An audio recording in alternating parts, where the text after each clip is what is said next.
Hi, my name's Anthony Hines.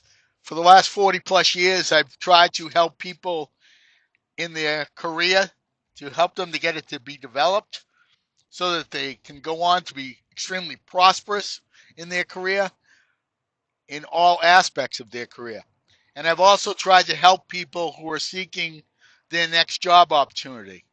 Now, if you go out to my podcast on Podbean, you'll find a lot of different subjects where I really try to dive in based on my experience, not a book, not what somebody told me, based on my experience regarding job search and how I was able to navigate it when I was in transition. Let me just say at first that there is a real adjustment period when you're in transition, a period where you really have to get your mind so that you're able to actually look for a job and away from the fact that you're no longer employed. Now, I always say, if in fact you're angry, channel it because whenever people tell other people not to be angry, I think that's pretty disrespectful. So, what I say is, if you're going to be angry, channel it to your next opportunity, and make it so that that anger and the energy produced from that anger creates something positive. Okay? Remember, the event you cannot always control, but how you handle it, you can always control. So focus on the ability to handle the event and not focus on the event. Because if you let the event eat you up, the event wins. And sometimes, in my opinion, the bad guys win. So, my point again, focus on the control of the event and what you're going to do to react to it. Don't focus on the event and the ability to allow the event to control you. Because every day that the event controls you is a day that you're not progressing and you're not moving forward and you're not helping yourself in transition. Okay? Think about this, people. Very important. What you do regarding what happens to you is something you can always control. How you handle it is something you can always control. Okay? So today we're going to talk a little bit about communication, but communication that's concise. Okay? No ums, no ahs when you speak, no lack of real confirmation when you speak, no indecision when you speak. Speak with confidence, people. And understand that all of your communications and every time you talk with someone, think about the fact that that's interview practice. Okay? Whether you're networking, talking to a recruiter, talking to someone regarding the job search process, talking to another job seeker about what you did, giving your 30-second speech, everything to do with this process is interview practice. So what I'm telling you is keep that mindset. Keep your communications concise. Keep your communications strong. Keep your communications on point. And that's not only for verbal communication, but that's also for written communications. Because the fact of the matter is that all communications should be concise. Why that's important is that if you only have 20 seconds or 30 seconds or a minute to really make an impression on someone, whether that be written or verbal, or even an audio situation like this with podcasts. I don't know. My my point to you is everything's got to be concise because you don't know how long you have that person's attention, right? So you want to make sure that your message is on point, on target, on subject. No long versions, no thinking about, no talking about all the aspects and the like things that are not again, not about um, what your message is. Stay concise. For the people that know what vinyl records are, I will tell you this: don't give them the album version. Give them the 45. And if you got to give them the album, give them the greatest hits Don't give them all the songs in the box set. Keep concise. Keep everything so that your message is clear, whether it be communications verbally or written. This really comes into play in things like cover letters. All right. People always ask me, how do you write a cover letter? My trick on a cover letter is this. Take the job description. Take the aspects of the job description. Take the duties within the job description. Break them down in the cover letter. And within the cover letter, what I did and what I've done is take two columns. Job duty, how I fit. Job duty, how I fit. And so what happens is you talk a little bit about yourself up front in a few sentences, but I believe you take sort of a table and you go job duty on the left, what I've done on the right regarding that job duty. That's going to allow a person to quickly read and understand what you're about and how your experience matches that position.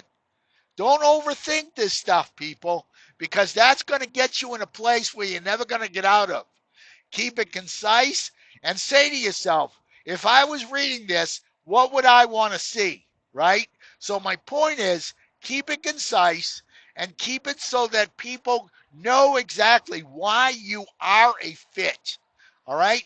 Don't be going into conversations and don't be going into interviews or discussions with why you're not a fit. Okay? It's why you are the solution, why you will add value, why you are part of the next wave of employees coming to the company, why you're excited, why you're going to be a positive aspect and a positive addition to the company. It's not about why you're not going to be anything, because not, in my opinion, is a door for a person to leave the conversation. Not means this person is not part of my solution. So it's yes, here's what I do.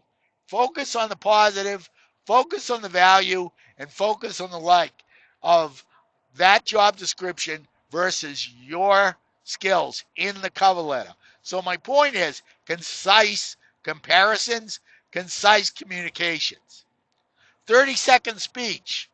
Okay, everybody knows you have to have a 30-second speech when you're talking. When do you practice it? Well, if nobody's around, you practice it. If you're in an elevator by yourself, you practice it. If you're going to an interview and you're on your way, you practice it. Okay? If you're a sports fan and you like basketball, free throws are things you practice all the time, but they're the same thing. They're pretty much in muscle memory, right? So the point is, a 30-second speech is sort of like a job search related free throw, meaning that you practice that so it becomes second nature for you. You practice that so that it's easy and it comes off your lips. Again, concise communications. Okay? On your business card, when you, and everybody should have a business card, on your business card, does it give a quick synopsis of what you're about?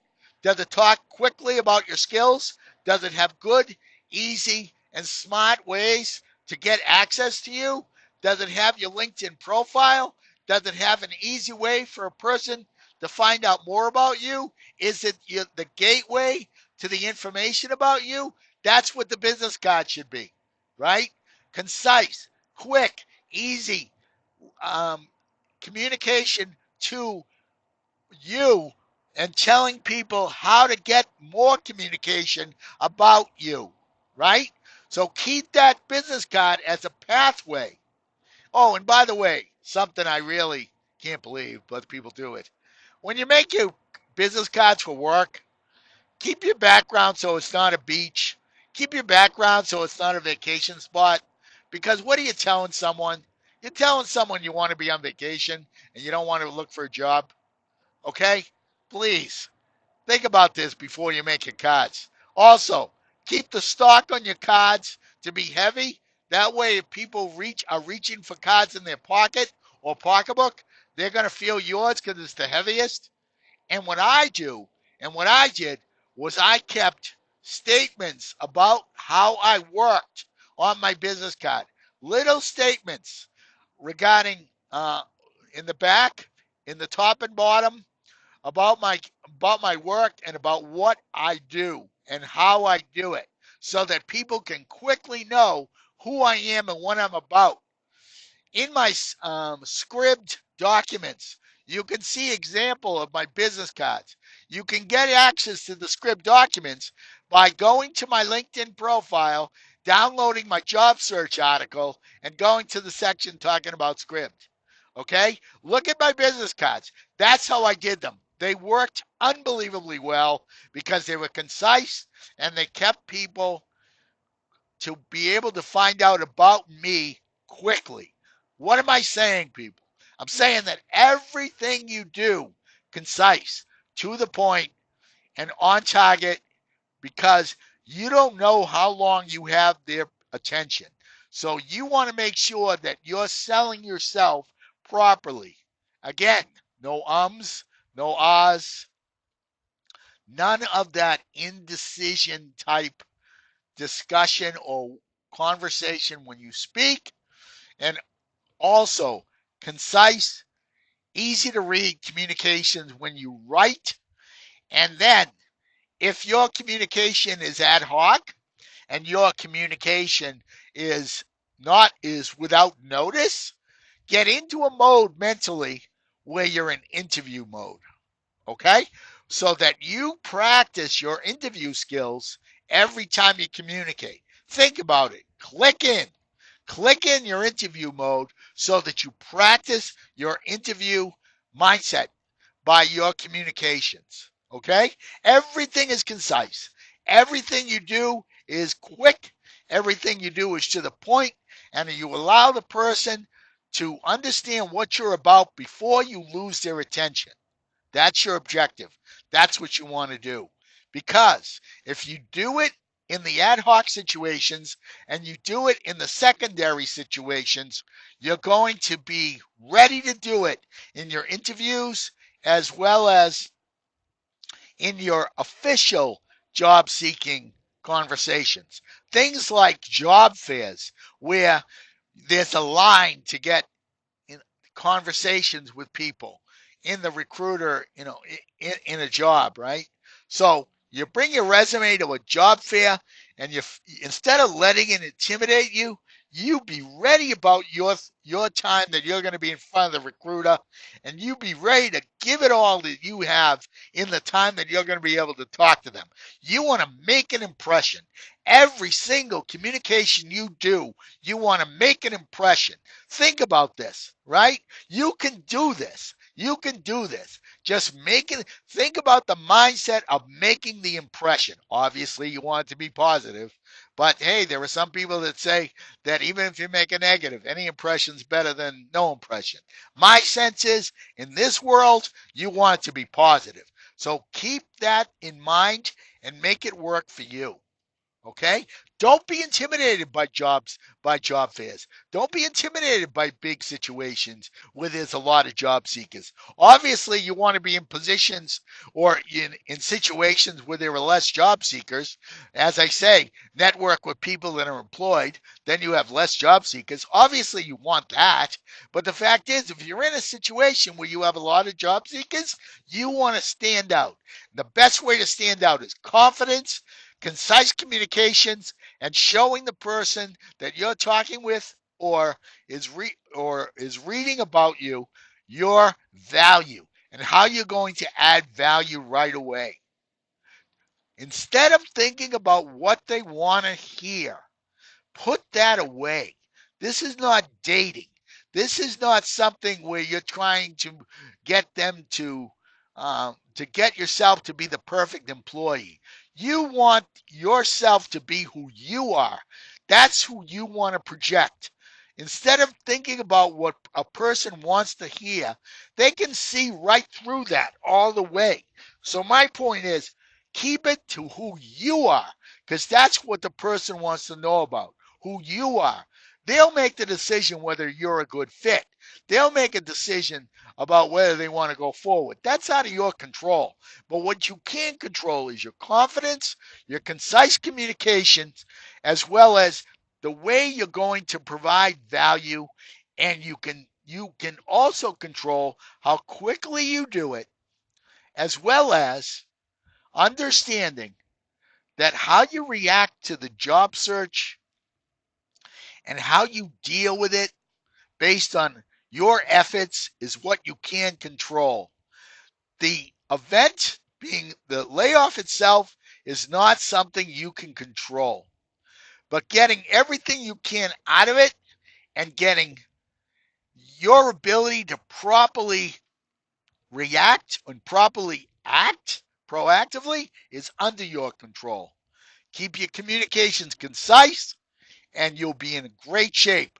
Because remember, people, your career is your responsibility. So take that responsibility. Go with that responsibility. Grab the brass ring. Don't allow anyone else to set your course. You're the one who's in charge of you. You own you. You don't rent you. You own you. So the fact is, you're the one in charge of your direction. You're the one in charge of your progress. Make it happen. Remember, please go out and tell as many people as you can about all my podcasts that are on podbean.com. I want to end unemployment one person at a time. Go to my LinkedIn profile, Anthony V. Hines, Hines, like the cake mix, Duncan. Go to my LinkedIn profile. Go get my job search article right now. Download it. Keep it, and you're going to be on your way. What do people say? Yesterday, just yesterday, I had someone who got my article and they went, "Holy cow, look at all this information." And then they came back with a second "Holy cow," this time in caps. And it said, pretty much, "I can't believe it." Why? I've been building this for 10 years, people, 10 plus years, to help people get the next opportunity, help them to go from feeling lost, help them to go from feeling like they don't know where the next step is, to a person who has every step planned, organized, and ready to go. You can do this.